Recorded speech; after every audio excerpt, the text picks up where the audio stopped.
5장. 모세가 온 이스라엘을 불러 그들에게 이르되 이스라엘아, 오늘 내가 너희의 귀에 말하는 규례와 법도를 듣고 그것을 배우며 지켜 행하라. 우리 하나님 여호와께서 호렙산에서 우리와 언약을 세우셨나니 이 언약은 여호와께서 우리 조상들과 세우신 것이 아니요 오늘 여기 살아있는 우리 곧 우리와 세우신 것이라. 여호와께서 산 위 불 가운데에서 너희와 대면하여 말씀하시며 그때에 너희가 불을 두려워하여 산에 오르지 못하므로 내가 여호와와 너희 중간에 서서 여호와의 말씀을 너희에게 전하였노라. 여호와께서 이르시되 나는 너를 애굽 땅 종되었던 집에서 인도하여 낸 내 하나님 여호와라. 나 외에는 다른 신들을 내게 두지 말지니라. 너는 자기를 위하여 새긴 우상을 만들지 말고 위로 하늘에 있는 것이나 아래로 땅에 있는 것이나 땅 및 물속에 있는 것에 어떤 형상도 만들지 말며 그것들에게 절하지 말며 그것들을 섬기지 말라. 나 내 하나님 여호와는 질투하는 하나님인즉 나를 미워하는 자의 죄를 갚되 아버지로부터 아들에게로 3, 4대까지 이르게 하거니와 나를 사랑하고 내 계명을 지키는 자에게는 1000대까지 은혜를 베푸느니라. 너는 내 하나님 여호와의 이름을 망령되이 일컫지 말라. 나 여호와는 내 이름을 망령되이 일컫는 자를 죄 없는 줄로 인정하지 아니하리라. 내 하나님 여호와가 내게 명령한 대로 안식일을 지켜 거룩하게 하라. 엿새 동안은 힘써 내 모든 일을 행할 것이나 일곱째 날은 내 하나님 여호와의 안식일인즉 너나 내 아들이나 내 딸이나 내 남종이나 내 여종이나 내 소나 내 나귀나 내 모든 가축이나 내 문 안에 유하는 객이라도 아무 일도 하지 못하게 하고 내 남종이나 내 여종에게 너같이 안식하게 할지니라. 너는 기억하라. 내가 애굽 땅에서 종이 되었더니 내 하나님 여호와가 강한 손과 편팔로 거기서 너를 인도하여 내었나니 그러므로 내 하나님 여호와가 내게 명령하여 안식일을 지키라 하느니라. 너는 내 하나님 여호와께서 명령한 대로 내 부모를 공경하라. 그리하면 내 하나님 여호와가 내게 준 땅에서 내 생명이 길고 복을 누리리라. 살인하지 말지니라. 간음하지 말지니라. 도둑질하지 말지니라. 내 이웃에 대하여 거짓 증거하지 말지니라. 내 이웃의 아내를 탐내지 말지니라. 내 이웃의 집이나 그의 밭이나 그의 남종이나 그의 여종이나 그의 소나 그의 나귀나 내 이웃의 모든 소유를 탐내지 말지니라. 여호와께서 이 모든 말씀을 산 위 불 가운데 구름 가운데 흑암 가운데에서 큰 음성으로 너희 총회에 이르신 후에 더 말씀하지 아니하시고 그것을 두 돌판에 써서 내게 주셨느니라. 산이 불에 타며 캄캄한 가운데서 나오는 그 소리를 너희가 듣고 너희 지파의 수령과 장로들이 내게 나아와 말하되 우리 하나님 여호와께서 그의 영광과 위엄을 우리에게 보이심에 불 가운데에서 나오는 음성을 우리가 들었고 하나님이 사람과 말씀하시되 그 사람이 생존하는 것을 오늘 우리가 보았나이다. 이제 우리가 죽을 까닭이 무엇이니이까? 이 큰 불이 우리를 삼킬 것이요 만일 우리가 우리 하나님 여호와의 음성을 다시 들으면 죽을 것이라. 육신을 가진 자로서 우리처럼 살아계신 하나님의 음성이 불 가운데서 바람을 듣고 생존한 자가 누구니이까? 당신은 가까이 나아가서 우리 하나님 여호와께서 하시는 말씀을 다 듣고 우리 하나님 여호와께서 당신에게 이르시는 것을 다 우리에게 전하소서. 우리가 듣고 행하겠나이다 하였느니라. 여호와께서 너희가 내게 말할 때에 너희가 말하는 소리를 들으신지라. 여호와께서 내게 이르시되 이 백성이 내게 말하는 그 말소리를 내가 들은즉 그 말이 다 옳도다. 다만 그들이 항상 이 같은 마음을 품어 나를 경외하며 내 모든 명령을 지켜서 그들과 그 자손이 영원히 복받기를 원하노라. 가서 그들에게 각기 장막으로 돌아가라 이르고 너는 여기 내 곁에 서 있으라.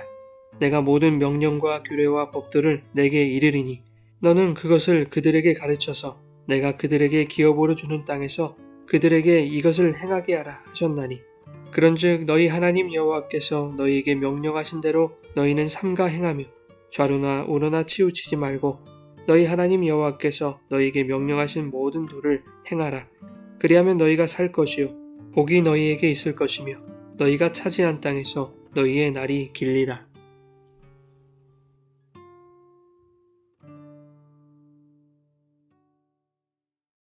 여러분 좋은 아침입니다. 오늘도 말씀의 은혜가 여러분의 삶에 풍성히 임하기를 소망합니다.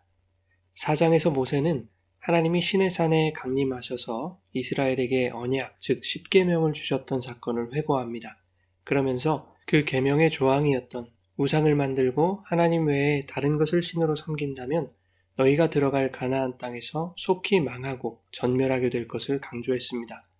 그리고 4장 44절에 모세가 이스라엘 자손에게 선포한 율법은 이러하니라 라는 말로 모세의 두 번째 설교가 시작되는데, 이 설교는 신명기 26장까지 이어지는 장편의 설교로서 오늘 본문의 내용인 십계명으로 시작하여 각종 율법과 규례에 대하여 가르치는 내용입니다.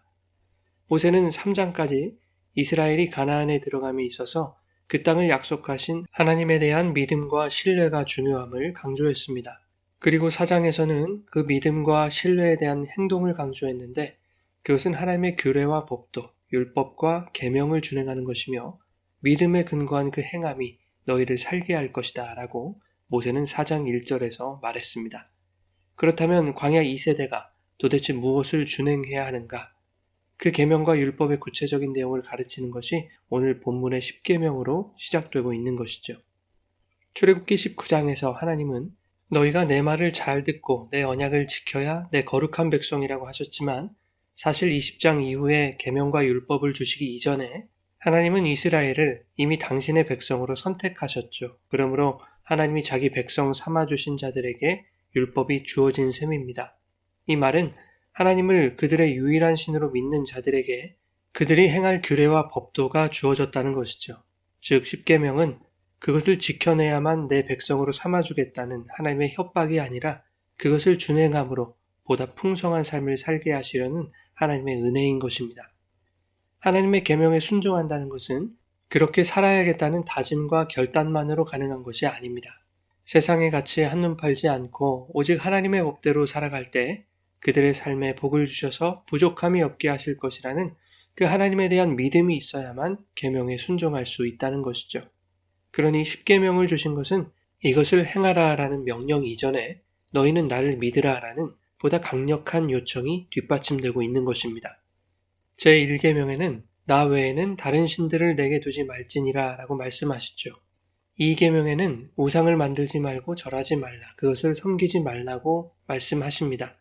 3계명에서는 여호와의 이름을 망령되이 일컫지 말라고 말씀하시죠. 4계명에서는 안식일을 지키라 라고 말씀하십니다. 1계명부터 4계명까지의 의미를 요약해보면 너희가 다른 신을 두지 않아도, 그리고 다른 신의 이름을 부르지 않아도 내가 너희로 하여금 풍성한 안식을 누릴 수 있게 할 것이라는 하나님의 마음이 녹아있는 것이죠. 그러니 너희가 나를 바라보고 신뢰하며 내 앞에서 행할 때 눈에 보이는 세상 것에 의해 너희 삶이 좌우되지 않을 것임을 약속하시는 말씀이기도 한 것입니다. 그러나 인간의 행함은 확실성이 보장되지 않습니다. 인간에게는 율법을 완벽하게 지킬 수 있다는 장담이 불가능한 것이죠. 그래서 하나님이 율법을 주신 것입니다. 너희가 나를 믿을 때 장담할 수 없는 너희의 미숙한 율법 지킴에도 불구하고 내가 너희를 어떻게 나의 백성으로 완성해 가는지를 보라는 것입니다. 하나님은 출애굽기 20장에서 이미 광야 1세대에게 십계명을 주셨습니다. 그때 이스라엘 백성은 하나님의 말씀대로 행하겠다고 장담을 했습니다. 하지만 그들은 금송아지를 만들었고 가데스 바네아에서 불순종했죠. 결국 20세 이상의 광야 1세대는 모두 죽게 되었습니다.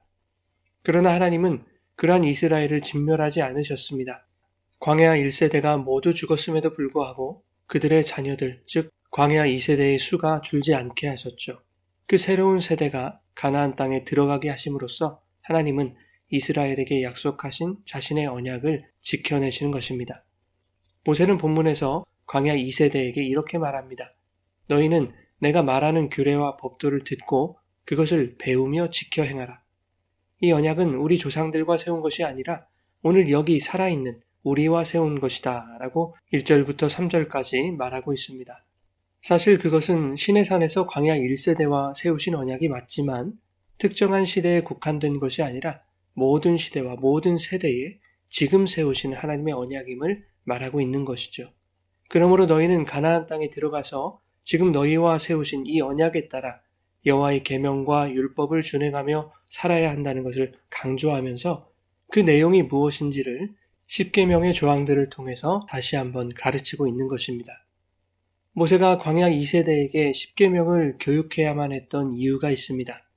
4장 4절의 말씀으로 미루어 보아 광야 2세대가 저질렀던 바알볼의 사건 때문인 것으로 생각해 볼 수 있습니다.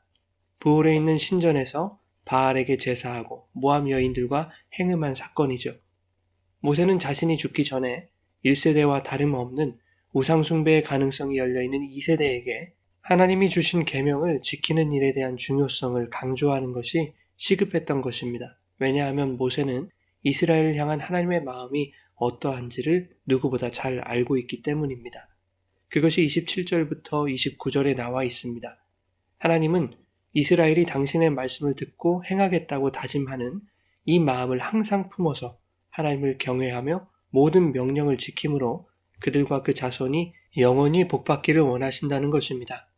간혹 본문 9절에 우상을 섬기면 하나님이 그 죄를 아버지로부터 아들에게로 3, 4대까지 이르게 하신다는 말씀을 문자적으로 해석하여 저주의 연좌성 혹은 가계에 흐르는 저주 등을 주장하는 경우가 있는데 이것은 세상을 향한 하나님의 마음을 오해하고 있는 것이죠.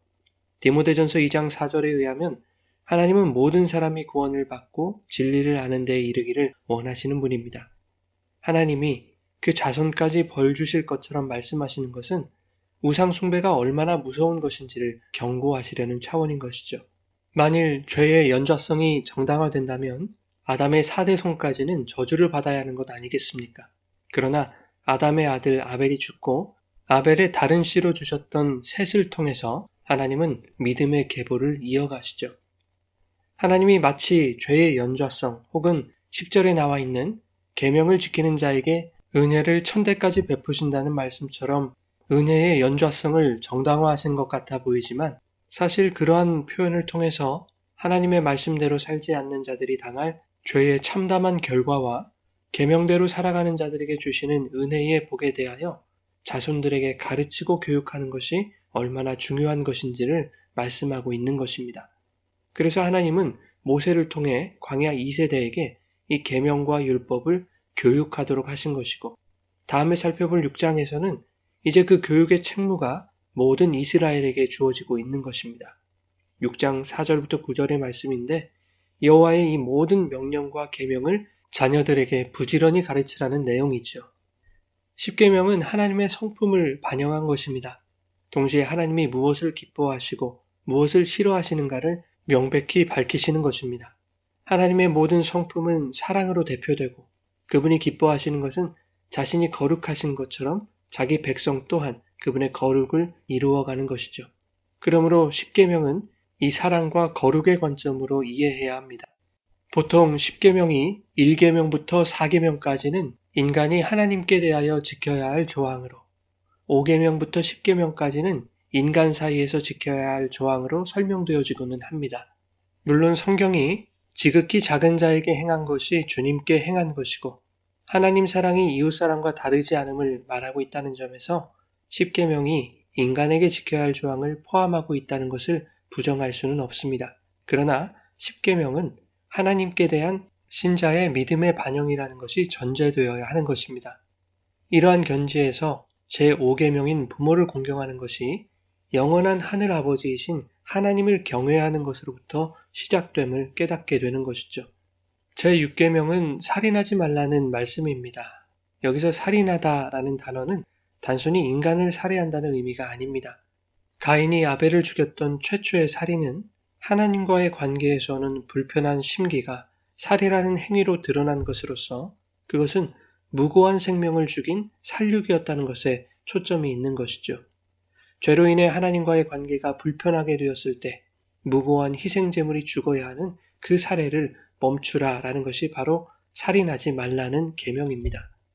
무고하게 죽임당한 희생제물은 신약의 관점에서 예수 그리스도를 의미하는 것이기에 오늘날 십계명을 준행해야 하는 성도의 입장에서 살인하지 말라는 말씀은 영단번의 희생제물로 돌아가신 예수 그리스도의 십자가 복음을 훼손하여 하나님과의 관계가 멀어지지 않도록 하라는 말씀인 것이죠.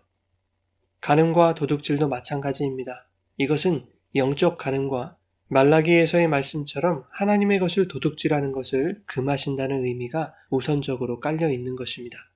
마지막으로 거짓 증거하지 말라, 이웃의 집을 탐내지 말라고 말씀하시는데, 거짓 증거와 탐심은 하나님의 말씀대로 살아갈 때 부족함 없는 풍성한 은혜를 허락하실 것이라는 그 믿음이 없는 자들에게서 나타나는 반응인 것이죠.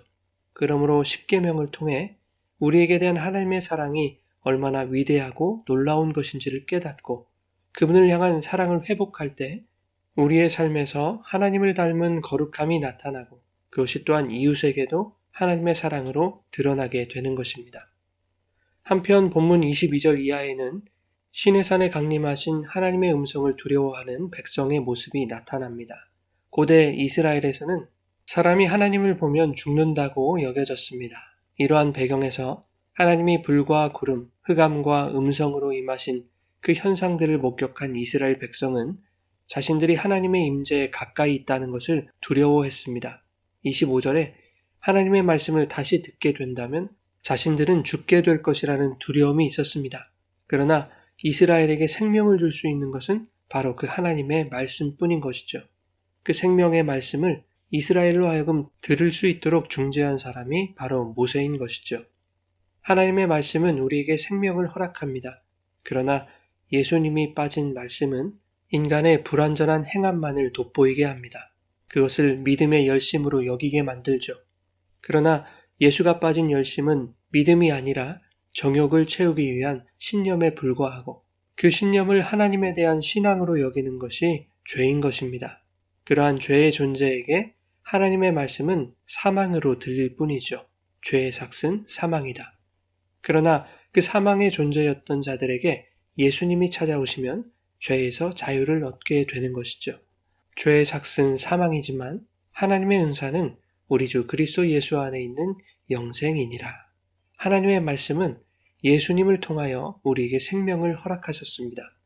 하나님은 우리에게 말씀과 계명을 주셨지만 그것이 우리에게 사망이 되지 않게 하시려고 그것을 완성하신 예수 그리스도를 보내주신 것이죠. 오늘 본문의 십계명은 그것을 지켜야만 한다는 불가능하고 무거운 짐을 지우시려는 것이 아닙니다. 하나님의 사랑과 그리스도의 은혜 안에 있는 자들이 그 계명의 조항들로부터 자유할 수 있음을 말하는 것이고 그것으로부터 자유한 자들은 그들 안에 사시는 그리스도로 말미암아 성령 안에서 주신 말씀을 따라 살게 하실 것을 믿음으로 고백하게 하는 것이 바로 십계명을 주신 목적인 것입니다. 그 믿음이 있는 자들은 더욱 그리스도의 사랑과 하나님의 거룩을 닮아가는 삶을 살아가게 될 것입니다. 그리하여 마침내 하나님이 약속하신 천국에서 영구히 주님과 함께 거하게 될 것입니다. 그날을 소망하며 모든 약속과 말씀을 완성하실 하나님을 신뢰함으로 그분의 기쁘신 뜻대로 살아가기를 더욱 애쓰는 거룩하고 복된 삶이 되시기를 예수님의 이름으로 축원합니다.